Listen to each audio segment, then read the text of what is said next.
Hello everyone, wherever you are in this world. I am Dr. Fozia Afrin. This is the first lecture of my YouTube channel, and I would like to start with the journey of plant tissue culture. Tissue culture is an advanced vegetative way to propagate plants. Farmers or growers often question why tissue cultured starter plants when seeds are so cheap, affordable, and easy to buy. Well, by the end of this video, I think my listeners will agree with me why tissue culture starter plants. Very briefly, I'm going to describe the conventional method of plant propagation. In nature, plants are grown through viable seeds. In case of field and outdoor production, seeds are generally sown either directly in the soil or germinated artificially, and then the seedlings are sown in the soil. In case of woody plants or ornamental plants, cuttings or clones of plants are first grown in pots in shady area and then transferred to the field when they are strong enough to withstand outside weather. However, the limitations are, in all of the above cases, plants are grown outdoor, so the entire production cycle depends on outside weather, especially hot weather in summer and low temperature in winter is one of the major limitations of vegetable and flower production. Plants are exposed to diseases, contamination, and attack of bugs and insects, which affect the harvest and sometimes financial loss. Then came the idea of protected cultivation or protected horticulture. In protected cultivation, young seedlings of desired variety are grown in beds in covered area like net house, plastic covered tunnel, plastic rain shelter, etc. Seedlings or clones are also grown in pots in greenhouse or glasshouse, and very recently in closed control environment using vertical system. The main reason is to cope with natural disasters, limit the exposure of plants to insects and bugs, and most importantly, enable a stable year-round production. So, the dependency on outside weather and other issues were eliminated to a great extent.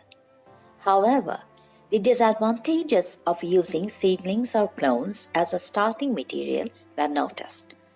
The seedlings or clones used as starting materials were collected from different seeds or different mother plants. Therefore, combined with naturally occurring genetic variation, a seedling or a clone strain selected for its qualities may have little resemblance to its descendants over time. Therefore, maintaining morphological resemblance become quite challenging.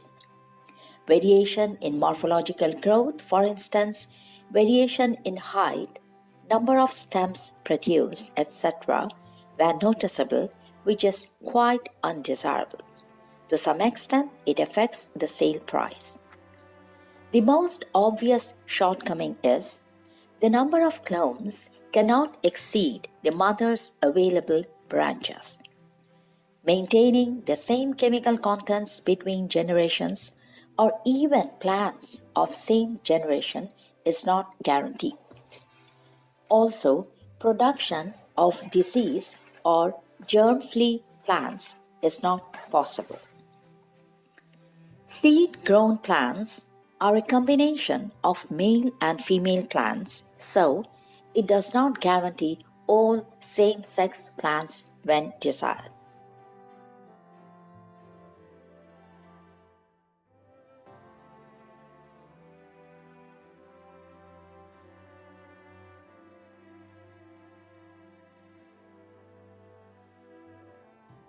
In order to solve those problems, the use of a new methodology called micropropagation was a remarkable breakthrough.